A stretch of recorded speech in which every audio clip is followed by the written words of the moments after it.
Hello, welcome back to our cooking channel. இன்றைக்கி நம்ம சேனலில் ஒரு பாரம்பரியமான ரெசிபி தான் பார்க்க போகிறோம். இன்றைக்கி நம்ம பார்க்க போகிறது கேழ்வரகு கூழ், ராகி கூழ். கேழ்வரகு கூழ் இது உடம்புக்கு ரொம்ப ஹெல்த்தி சிறுதானிய வகையில் ஒன்று ராகி. இது ஒரு ப்ரோட்டீன் ரிச் ஃபுட். டயபெட்டிஸை கண்ட்ரோலில் வச்சுக்கும். ஆர்த்தோ ப்ராப்ளம் இருக்கவங்களுக்கு ரொம்ப நல்லது. இது நம்ம உடம்புக்கு ரொம்ப குளிர்ச்சி.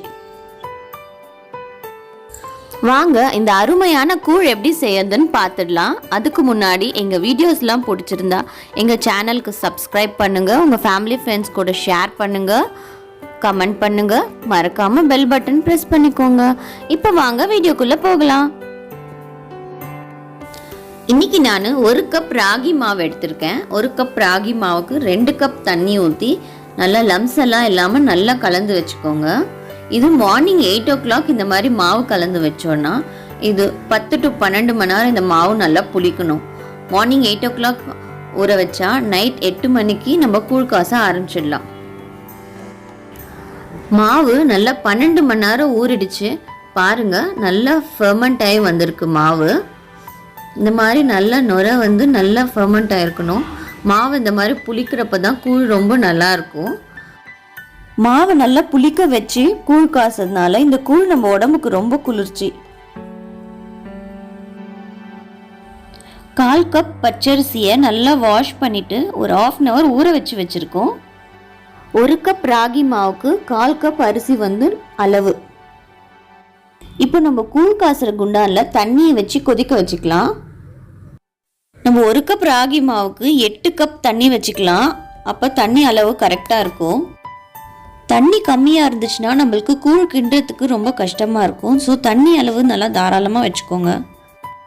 தண்ணி நல்லா கொதி வந்துடுச்சு. நம்ம ஊற வச்ச அரிசியை போட்டுக்கலாம்.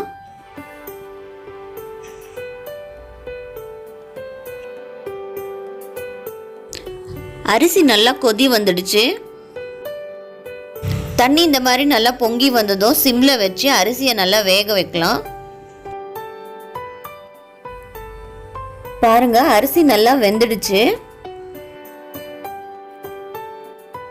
நம்ம ராகி மாவை நல்லா கலந்து விட்டுக்கலாம்.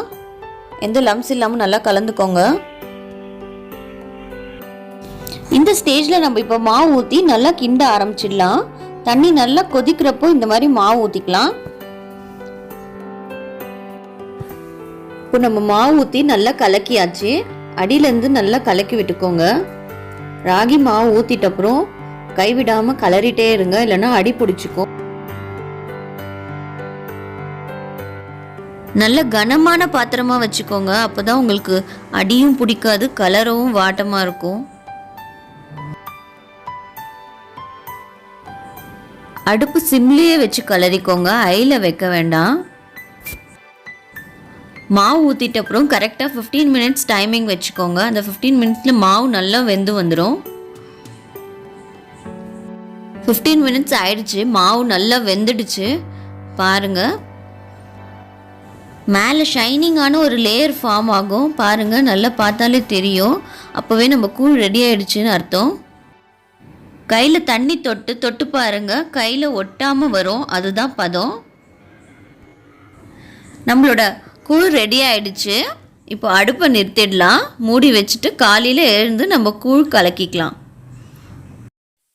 இப்போ நம்ம கூழ் கலக்கிக்கலாம். காலையில் பாருங்க, கூழ் நல்லா எவ்வளோ கட்டியாக வந்திருக்கு. இப்போ நம்மளுக்கு தேவையான அளவு உப்பு போட்டுக்கலாம். தயிர் சின்ன வெங்காயம் போட்டு நல்லா கலக்கிக்கலாம். நம்மளோட கூழ் ரெடி ஆயிடுச்சு. நீங்களும் இதை வீட்டில் செஞ்சு சாப்பிட்டு என்ஜாய் பண்ணுங்கள். மறக்காமல் எப்படி இருந்துச்சுன்னு கமெண்ட் பாக்ஸில் கமெண்ட் பண்ணுங்கள். அடுத்து ஒரு நல்ல ரெசிபியோடு உங்களை மீட் பண்ணுறேன். தேங்க்யூ.